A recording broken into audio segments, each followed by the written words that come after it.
We organize around those 10 demands, and they're, demands that speak to the specific issues that member groups are working on, as well as they point towards, a bunch of things we can do to create a world with much less police, much more safety, and much more justice. So I'll just say really briefly those 10 demands. Le premier, c'est de réduire le financement de la police par 50%. Cut the police budget by 50%. Deuxième, c'est désarmer la police et abolir les escouades comme le SWAT. Disarm the police, eliminate the SWAT team. Troisième, c'est d'investir dans des méthodes de justice alternatives, starting with indigenous justice models, other ways of dealing with harm, creating accountability when people commit harm, and transforming the society through that rather than arresting someone and throwing them in prison. Quatrième, c'est d'investir dans des programmes de prévention de la violence communautaire. We know that violence prevention in community works. We can prevent violence. The police do not prevent violence. They just arrest people after violence has occurred. Le cinquième, c'est de créer des escouades civiles pour répondre aux appels d'urgence non criminels ou non violents. We know that we can create civilian unarmed teams who can respond to calls when there's an emergency that don't need to be armed, they don't need to have a power of arrest, they can have other kinds of training that can actually help people when they have to make a call. Sixième, c'est de créer des programmes et des services dans des communautés criminalisées.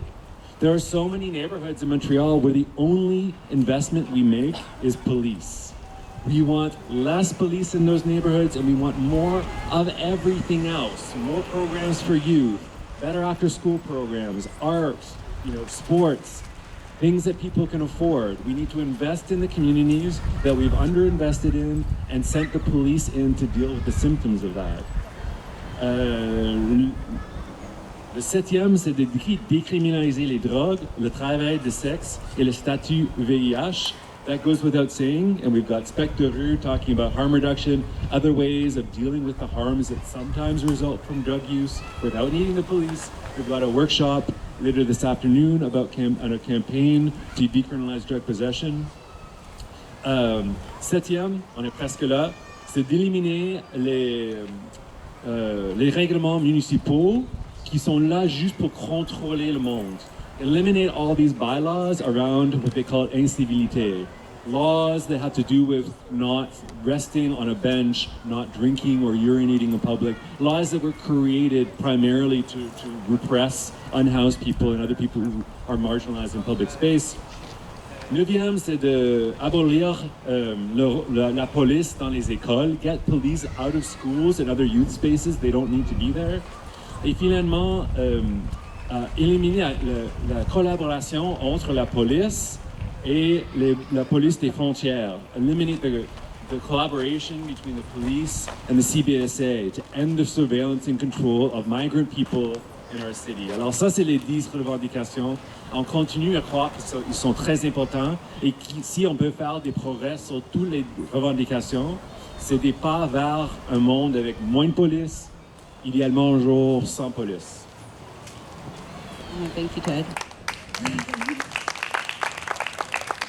So since when we asked for a 50% reduction, the City of Montreal actually increased the police budget.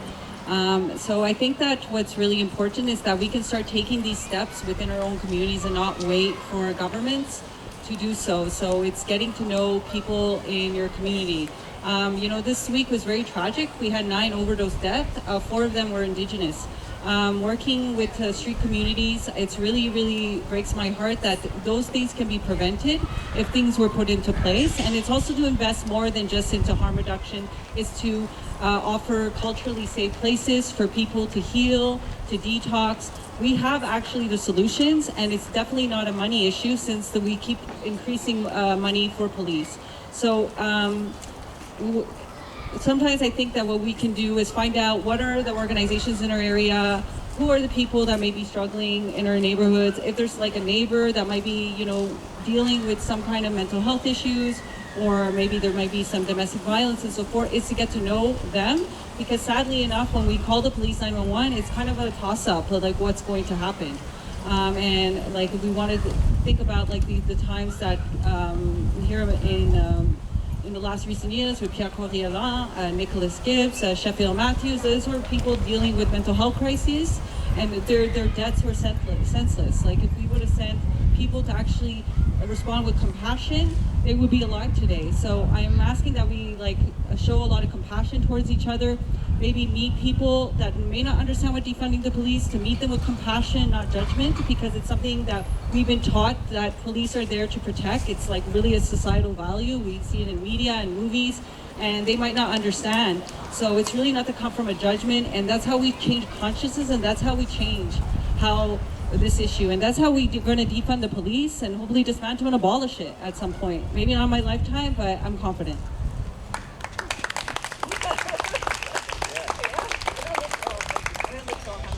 She's gonna live to 100, so we'll be fine. We'll be fine. I think that it's a. Sometimes we talk about dual power. We need to like build new ways of relating to one another in our communities, and we need to. And when we do that, we also build the power to force governments to do what we want to do. So we don't all need to be working on all these things all the time, but at some point we do need the city government to cut the police budget, and so it does mean also that the current city government, Projet Montréal, is an enemy. They've increased the police budget more than any other city in Canada since 2010. They've passed the two largest budget increases in the history of this city. They've increased the budget more since 2020, when a movement to defund the police and in support of Black residents and Indigenous residents, other people harmed by the police, emerged.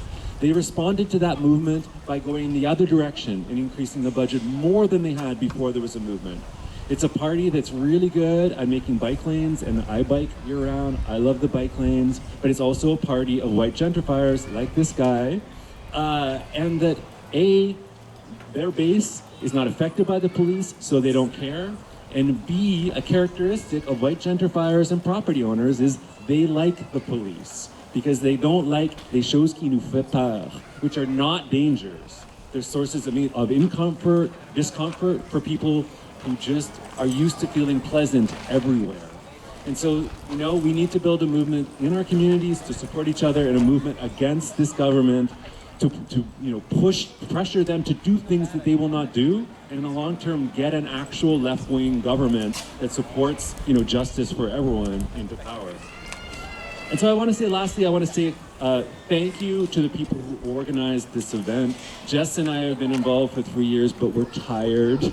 Aussi, il y a plein de groupes de travail. Alors, il y a des groupes qui travaillent sur plein de choses, dont un groupe qui travaille sur l'organisation de l'événement aujourd'hui. Ils ont travaillé pendant 3 ou 4 mois.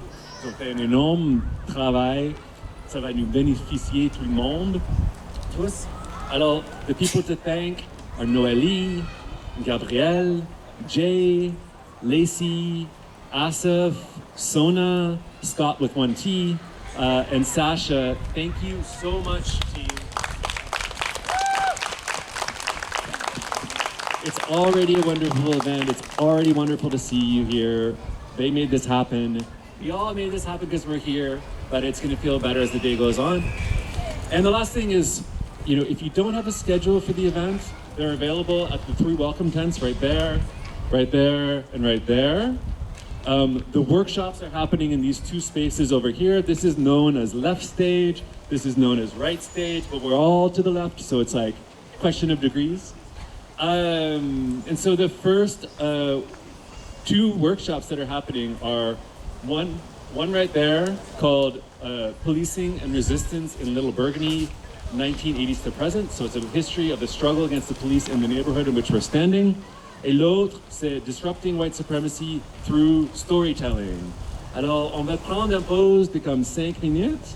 Et si vous êtes intéressé à assister à un atelier, vous pouvez aller là-bas ou là-bas. Et je vous souhaite une très belle journée. Je suis très content de vous voir. Thank you so much. Thanks, Trevor. Have a wonderful day.